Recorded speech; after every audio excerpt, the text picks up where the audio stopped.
Tęsiame laidą toliau ir dabar tiesiogiai Pamarys, Rusnės gyvenvietė. Rusnės gyventojai patys įsirengė ledo kelią ir jo tvirtumą šiuo metu kaip tik ir bando kolegė Marija Gabrienė. Labadiena, Marija. Dar ne labadiena, Marija dar tik tai atvažiuoja. Taigi neįlūžo, tai reiškia tvirtas ledas. Labadiena, Marija. Ar tvirtas ledas? Labas, ir pirmiausia, Deividai, labas. Ar legalu važinėti šiuo ledu? Ar legalu, ar ne, mes apie tai netrukus pakalbėsim, bet aš noriu pasidžiaugti, kad pirmą kartą automobiliu važiavau iš tikrųjų ledu, esu rogutėm ir pačiūžom, ledo kelią išbandžiau pirmą kartą. Ir kaip jau minėjai, jį iš tikrųjų prieš savaitę patys nusitęsė, nusižymėjo rusniškiai. Pone Raimondai, sakykit, kodėl rusniškiai vis dėlto ėmėsi šitokių priemonių nusintiesti šitą kelią? Visų pirma, tas kelias atsirado iš būtinybės. Mes tikrai nesame ekstremalai ir kiekvieną dieną nenorim lysti ir rizikuoti kažkuo tai. Ledas bet kokiu atveju yra padidintas rizikingumo vieta, bet kai kiekvieną dieną reikia važiuoti per vandenį, -15, -20 temperatūros, esant tokiai temperatūrai, tai paprasčiausiai technika prišala tiek, prišalas. Važiuoja kaip tik dar vieni žmonės, matom. Žodžiu, tuo metu kelias, kiek žinau, buvo apsemtas į Rusnės salą, todėl... Taip, buvo apsemtas, buvo maksimaliai 18 cm, tai jei kas nors vairuoja automobilį, galėtų pagalvoti, kas 400 metrų reikia vandenį pavažiuoti ir prie 15-20 laipsnių temperatūros, kas lieka iš automobilio. Tai tas džiaugsmas mums tikrai ne... Gadina automobilius, taip? Labai smarkiai, ne tik tai gadina, prišala kaladėlės, prišala sankabos, prišala starteriai, ryte neina užkurti ir visos kitos problemos. Aišku. Na gerai, o va čia, kai nusižymėjo šitą kelią, sakykit, koks buvo storis, ar vis dėlto saugu važiuoti? Mes kiekvieną centimetrą, pro kur pasiūlėm važiuoti rusniškiam, praėjom patys, išgrėžiojom skylės ir matavom, buvom nuo 25 iki 30 cm. Mes manom, kad tai yra pakankamai saugus storis, nes nebuvo nei sniego šiais metais ir ledas tikrai labai tvirtas. Aišku. Na, bet dabar žiūrėkit, ant kelio jau vandens nebėra, bet vis dėlto žmonės važinėja.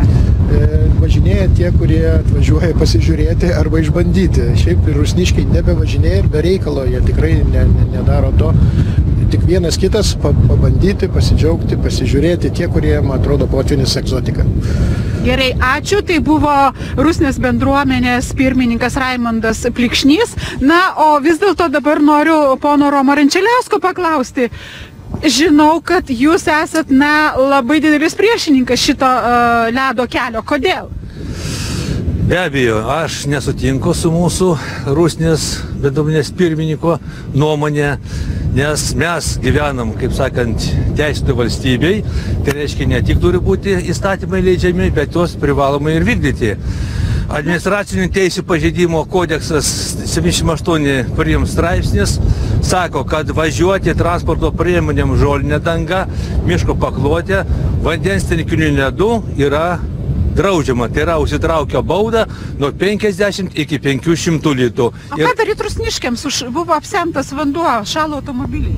Na, automobiliai šalo tikriausiai ne dėl to, kad jie pravažiavo va šito keliu, temperatūra buvo, aš nevažiavau šito keliu, pas mane irgi automobilis buvo užšalęs, nepasiteisinimas.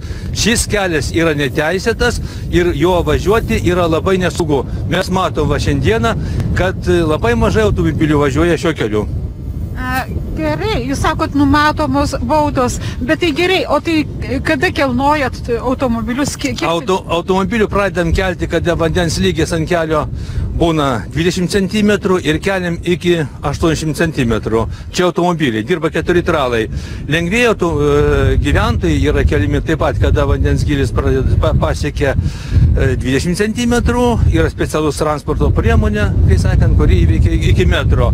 O mūsų gyventojams, tai aš pasakyčiau, kad va tokiom situacijom, kada jeigu ten pradeda šalti, galbūt ir jau nesinaudoti individualių transportų, perėti į visuomeninį transportą ir save nerizikuoti į savo sveikatą ir savo gyvybę, o taip pat ir savo turtų.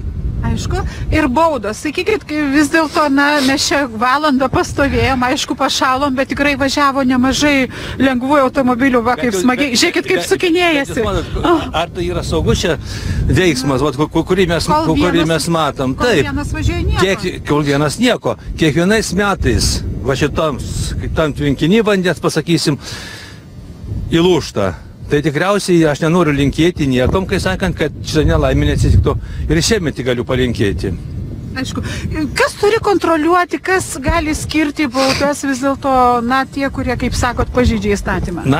Tikriausiai pareigūnai administracinis teisės kodekso skaito, žino ir turėtų susirūpinti to klausimu, kas.